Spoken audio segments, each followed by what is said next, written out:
Oke, Assalamualaikum warahmatullahi wabarakatuh. Eh, Materi saya untuk presentasi adalah bab 14 dalam buku Psikologi Islam, Tuntunan Jiwa Manusia Modern, karangan Raffi Sapuri, yaitu dengan tema stres dalam kajian psikologi dan agama. Oke, selanjutnya.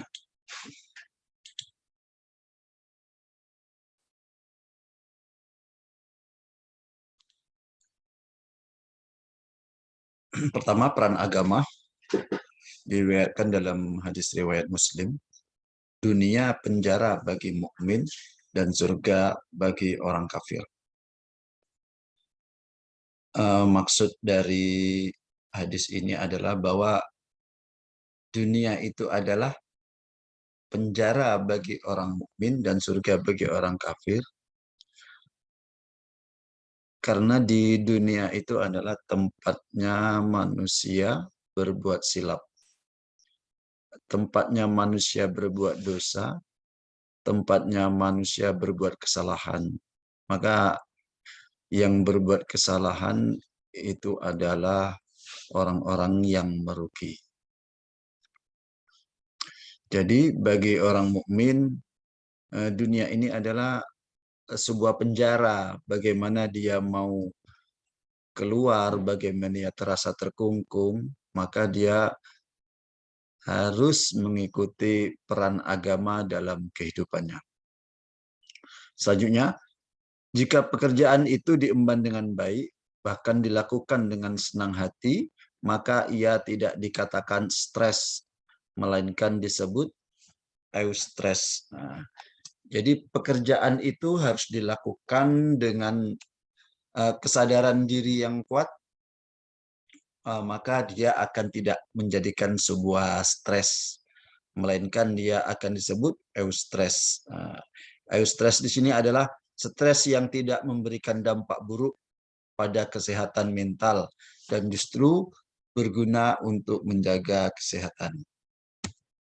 Nah, selanjutnya, kesehatan jiwa itu terletak pada sikap penyerahan diri seseorang terhadap suatu kekuasaan yang maha tinggi. Sikap tersebut akan memberikan sikap optimis pada diri seseorang sehingga muncul perasaan positif seperti rasa bahagia, puas, sukses, merasa dicintai, atau merasa aman. Sedangkan kesehatan mental itu sendiri merupakan suatu kemampuan diri individu dalam mengelola fungsi-fungsi kejiwaan dan terciptanya penyesuaian dengan diri sendiri, orang lain maupun lingkungan sekitarnya secara dinamis berdasarkan Al-Quran dan As-Sunnah sebagaimana pedoman hidup menuju kebahagiaan dunia dan akhirat. Jadi peran agama dalam stres seseorang itu sangat penting. Dan itu tergantung kepada kesehatan mental orang itu sendiri. Jadi bagaimana seseorang itu bisa mampu mengendalikan dirinya dalam mengelola fungsi-fungsi dirinya atau fungsi-fungsi kejiwaannya, dan itu semua harus menyesuaikan apa yang telah didasarkan atau apa yang telah dipedomankan dalam hidupnya, yaitu semua itu ada dalam Al-Quran dan dalam sunnah Nabi Muhammad SAW. Maka kebahagiaan itu akan mengikuti dirinya untuk dunianya dan akhiratnya ketika kita dengan fungsi jiwa-jiwa kita ini mengikuti berdasarkan Al-Quran dan Sunnah tersebut. Pengertian stres dan tahapannya. Stres adalah respon tubuh yang sifatnya non-spesifik terhadap setiap tuntutan beban atasnya, menurut Hans Selye tahun 1950. Stres adalah suatu kondisi dinamik yang di dalamnya seseorang individu dikonfrontasikan dengan suatu peluang kendala atau tuntutan yang dikaitkan dengan apa yang sangat diinginkannya dan hasilnya dipersepsikan sebagai tidak pasti atau penting. Jadi maksudnya stres itu ialah berdasarkan kepada tuntutan. Nah, jadi tuntutannya tinggi, tapi kemampuan itu tidak ada. Keinginannya tinggi, persepsinya lebih tinggi, tetapi keadaan diri itu tidak bisa. Jadi inputnya besar, outputnya kecil. Lanjutnya, tipe kepribadian menurut Resonman dan Chesney tahun 1980. Tipe A, jadi dalam stres itu ada istilah tipe kepribadian atau perilaku seseorang yang itu rentan terhadap kena stres, dan ada yang kebal atau ringan terhadap stres. Ada tipe A atau perilaku behavior pattern yang lebih rentan kena stres, ada yang tipe B lebih kebal terhadap stres. Adapun ciri-ciri tipe A, ambisius, agresif dan kompetitif, banyak jabatan rangkap, kurang sabar, mudah tegang, mudah tersinggung dan marah. Kewaspadaan belajar berlebihan, kontrol diri kuat, kadang confidence-nya tinggi, cara bicaranya cepat, tidak bisa lambat-lambat, tidak santai, tidak slow atau hiperaktif, tidak dapat diam, bekerja tidak mengenal waktu, pandai berorganisasi, memimpin dan memerintah tetapi otoriter. Kaku terhadap waktu, tidak rileks, serba tergesa-gesa. Ramah, mudah bergaul, pandai menimbulkan perasaan empati, dan bila tidak tercapai, mudah permusuhan. Tidak mudah dipengaruhi, tidak dapat santai, berusaha dengan keras untuk dapat segala sesuatunya terkendali. Jadi tipe A ini adalah orang-orang yang keinginannya biasanya besar. Ambisiusnya tinggi, agresivitasnya tinggi, tetapi kebiasaannya itu tidak dikontrol dengan keadaan dirinya. Jadi dalam Al-Quran surat At-Talaq ayat 3 itu dijelaskan, dan barang siapa bertawakal kepada Allah, niscaya Allah akan mencukupkan keperluannya. Nah, jadi orang yang ambius tinggi, orang yang kewaspadaannya berlebihan, atau overconfidence-nya terlalu tinggi, itu akan lebih rentan terkena stres. Nah, maka dalam Al-Quran itu dijelaskan, hanya orang-orang yang bertawakal kepada Allah, niscaya Allah akan mencukupkan keperluannya. Jadi semua itu, apa yang ada dalam kehidupan ini, apa yang ada dalam motivasi kita, apa yang ada dalam ambius kita, agresivitas kita, atau motivasi kita yang tinggi boleh. Tapi semua itu kita tawakal. Kita serahkan diri kepada Allah semuanya. Dan kita tetap berusaha dengan semestinya. Insya Allah, Allah akan mencukupkan keperluannya. Yang selanjutnya tipe B. Tipe B ini adalah tipe yang lebih kebal terhadap stres. Biasanya ambisinya wajar-wajar saja, tidak agresif, tidak memaksakan diri, penyabar, kewaspadaannya dalam batas wajar, cara bicaranya tidak tergesa-gesa, bertindak saat waktu tepat, tidak hiperaktif, dapat mengatur waktu dalam bekerja. Dalam kepemimpinan itu lebih manusiawi, akomodatif. Jadi dia biasanya kalau akomodatif itu dalam menentukan keputusan, walaupun dia sudah punya keputusan tersendiri, atau nantinya dia ingin memutuskan dengan keputusan dia itu sendiri, maka dia biasanya berusaha mendengarkan atau mengakomodasi dari divisi-divisi atau dari organisasi yang berada dalam dirinya untuk menyampaikan ide-ide atau gagasan-gagasan lain. Biasanya kepemimpinan yang baik itu seperti itu. Selanjutnya, lebih suka bekerja sama, tidak memaksakan diri dalam menghadapi tantangan, pandai mengatur waktu, rileks dan tidak tergesa-gesa, mudah bergaul, ramah, atau mencapai kebersamaan mutual benefit, tidak kaku, fleksibel, lebih fleksibel, dapat menghargai pendapat orang lain, tidak merasa dirinya paling benar, dapat membebaskan diri dari segala macam problematika kehidupan dan pekerjaan manakala sedang libur, dalam mengendalikan segala sesuatu, mampu menahan serta mengendalikan diri. Jadi tipe B ini adalah orang yang dibilang santai tidak punya ambisi tidak. Dia punya ambisi, tapi dia bisa mengendalikan dirinya, tidak terlalu kaku, dia bisa fleksibel bagaimana menempatkan sesuatu itu pada tempatnya. Biasanya tipe B seperti itu. Selanjutnya tahapan stres. Dalam Al-Quran dijelaskan Al-Ma'arij ayat 1923, sesungguhnya manusia diciptakan berkeluh kesah, lagi kikir, apabila ia ditimpa kesusahan, ia berkeluh kesah, dan apabila ia mendapat kebaikan, ia amat kikir, kecuali orang-orang mengerjakan sholat, yang mereka itu tetap mengerjakan sholat.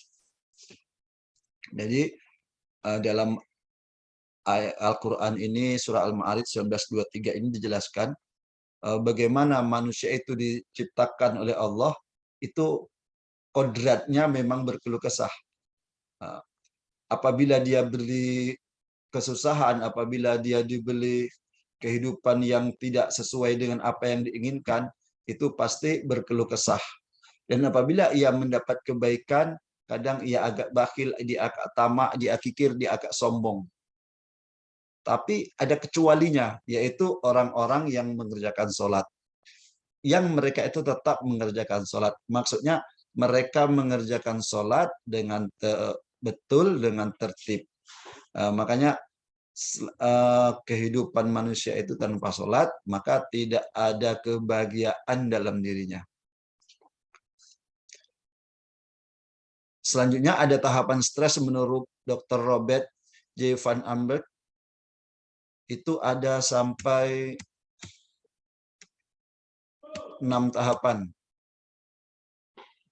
Tahap pertama, orang yang semangat bekerja berlebihan, overacting, penglihatan tajam, tidak bagaimana biasanya, merasa mampu menyelesaikan pekerjaan, merasa senang dengan pekerjaan yang dikerjakan, namun tidak sadar energi semakin menipis. Itu tahap pertama. Tahap kedua, merasa letih sewaktu bangun pagi, lekas merasa capek menjelang sore hari, berdebar-debar, otot punggung dan tengkuk terasa tegang, tidak bisa santai. Tahap kedua, yaitu gangguan lambung dan usus semakin nyata. Misalnya keluhan mah, diare, ketegangan otot-otot semakin terasa, insomnia udah mulai, early insomnia, middle insomnia, late insomnia, koordinasi tubuh terganggu, badan merasa oyong dan serasa mau pingsan. Nah, itu diharapkan konsultasi ke dokter. Kurangi beban stres, istirahat yang cukup. Stres keempat yaitu bertahap sepanjang hari sulit. Pekerjaan terasa sulit dan membosankan, kemampuan merespon secara memadai berkurang atau adekuat. Gangguan pola tidur dan mimpi-mimpi yang menegangkan. Negativisme karena tidak semangat dan kegairahan berkurang. Daya konsentrasi dan daya ingat menurun. Timbul kecemasan dan ketakutan yang berlebihan tanpa sebab. Stres tahap kelima yaitu kelelahan fisik dan mulai, mental yang semakin mendalam, ketidakmampuan untuk menyelesaikan pekerjaan sehari-hari yang ringan dan sederhana. Gangguan sistem pencernaan dah mulai, timbul perasaan ketakutan, kecemasan, semakin meningkat, mudah bingung dan panik. Dan selanjutnya tahap yang terakhir, yang keenam, yaitu tahap ini disebut dengan tahap klimaks. Bagaimana panik attack, perasaan takut akan mati, jantung berdebar-debar, terasa amat keras, susah bernapas, sesak dan mengap-mengap. Sekujur badan terasa gemetar, dingin dan keringat bercucuran. Ketiadaan tenaga untuk hal-hal yang ringan, pingsan atau kolap. Itu tahapan yang keenam. Jadi dari tahapan-tahapan itu hadis riwayat Bukhari menjelaskan, ya Tuhanku, aku berlindung kepadamu dari kecemasan dan kesedihan, sikap lemah, malas, kikir, penakut, himpitan utang, dan kezaliman manusia. Jadi dari tahapan-tahapan itu maka kita harus banyak berdoa kepada Allah SWT dari keadaan-keadaan yang mengganggu pribadi dan kehidupan kita. Selanjutnya, dampak stres pada perilaku. Seseorang mengalami stres dapat dilihat dari perubahan-perubahan perilakunya atau behavior change. Jadi dampak stres pada perilaku ini Al-Quran menjelaskan dalam Quran Fusilat. Al-Quran itu petunjuk dan penawar bagi orang-orang yang beriman. Jadi tiada orang yang beriman yang tidak mempelajari Al-Quran. Jadi semua yang ada tentang pembahasan stres, tentang behavior, tentang apapun itu, semua ada di dalam Al-Quran. Jadi Al-Quran itu penawar.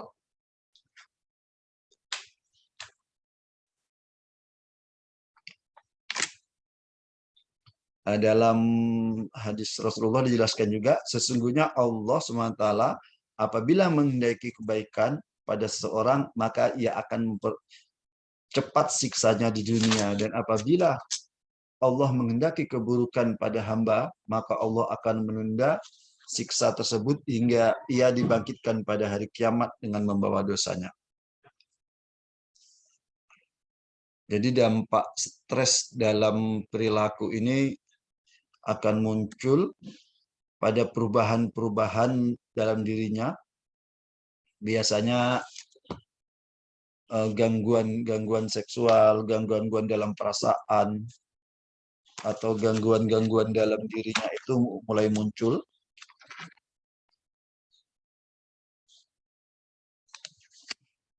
Perubahan pada etika, tata krama, karena mereka akan mengalihkan keadaan stres tadi itu kepada perilaku-perilaku yang menyimpang, yang tidak ada tidak dalam kebiasaan masyarakat atau tidak dalam norma atau etika kehidupan masyarakatnya.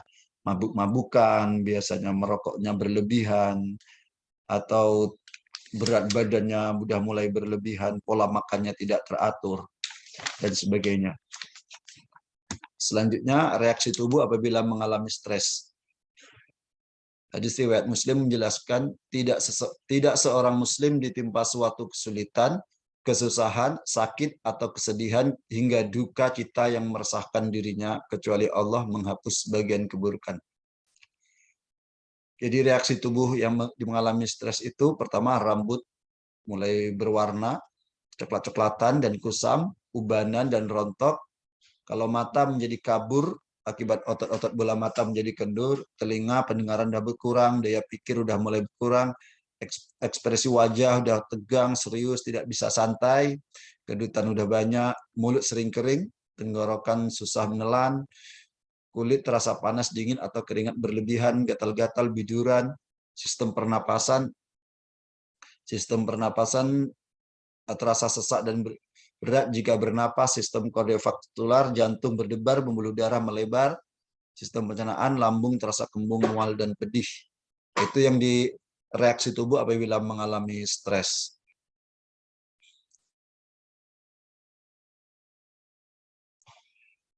Makanya dalam hadis tersebut dijelaskan semoga keadaan-keadaan yang kita alami itu semuanya yang buruk-buruk itu jangan meresahkan diri kita kecuali Allah semoga akan menghapus sebagian dari keburukan atau dosa tersebut. Yang stres pasca trauma atau gejala klinisnya. Stresor psikososial yang berdampak pada trauma mental disebut stres pasca trauma. Peristiwa-peristiwa traumatis itu bisa menyebabkan stresor atau psikososial. Gejala-gejala klinis tergolong stres pasca trauma. Pertama, terdapat stresor traumatis yang berat dan jelas, sering mimpi, ingatan akan trauma dan perasaan juga tentang perilakunya berubah, timbul gejala-gejala, kewaspadaannya berlebihan, gangguan tidurnya, perasaan merasa bersalah, sukar konsentrasi, timbul gejala-gejala simbolik dan menghindar pada aktivitas atau hal-hal yang menyebabkan traumatis. Yang F, upaya meningkatkan kekebalan tubuh. Pertama, makanan. Kita harus menjaga makanan pertama halalnya. Jadwal makannya teratur, seimbang, tidak berlebihan. tidurnya yang seimbang, yaitu 7 atau 8 jam pada malam hari. Olahraga, harus sering-sering olahraga, stop rokok, minuman keras, stop minuman keras. Berat badan harus seimbang, maksudnya antara tinggi badan dengan berat badan itu harus seimbang. Pergaulan, yaitu menjaga silaturahmi, waktu atau memanfaatkan waktu yang sebaik-baiknya. Agama, yaitu beribadah dengan baik, sering sholat, puasa atau sebagainya. Rekreasi, itu untuk merefreshing pikiran kita, menjaga sosial ekonomi kita, terkendalinya atau terkendali keuangan kita. Kasih sayang, kebutuhan psikologis, dan mencintai dan dicintai itu adalah perlu. Selanjutnya, Muhammad Saleh Al-Munajib membuat 22 kiat Islam dalam terapi stres. Pertama, memperkuat iman dan amal soleh. Yang kedua, melihat akan dosa, mengenakan akan akibat dunia fana tidak kekal, meneladani Rasul dan orang-orang saleh, menjadikan akhirat puncak cita-cita, mengingat mati, berdoa kepada Allah, membaca sholawat Nabi, tawakal, antusias terhadap sesuatu yang berguna, memperbanyak zikir kepada Allah, mengerjakan sholat, jihad di jalan Allah, membicarakan nikmat Allah, sibuk pada pekerjaan atau ilmu yang bermanfaat, melihat sisi positif berbagai peristiwa, menyadari nilai kehidupan yang sebenarnya, tidak menimbun pekerjaan atau kewajiban, senantiasa mengantisipasi dan siap mental terhadap segala kemungkinan, mengadu kepada orang yang berilmu, meminta nasihat, meyakini setelah kesulitan pasti akan datang kemudahan, selalu mengkonsumsi makan sehat dan halal. Jadi kiat-kiat dari Muhammad Saleh Al-Munajib dalam kiat Islam dalam merapi stres ini, insya Allah kalau kita lakukan bisa mengurangi apa yang ada stres yang biasa kita lakukan sehari-hari. Pertama, yang jelasnya memperkuat iman dan amal saleh, bagaimana kita mengenal Allah, bagaimana kita mengenal hakikat manusia, mengenal hakikat Allah, bagaimana kita melihat akan dosa, bagaimana hakikat dunia ini yang kekal tapi dia akan fana nantinya, tidak akan kekal. Oke, demikianlah materi bab 14 yang dapat saya sampaikan dalam buku Psikologi Islam karangan Raffi Sapuri MSI. Yang benar datangnya dari Allah, yang salah dari saya sendiri. Saya akhiri, billahi taufiq wal hidayah. Wassalamualaikum warahmatullahi wabarakatuh.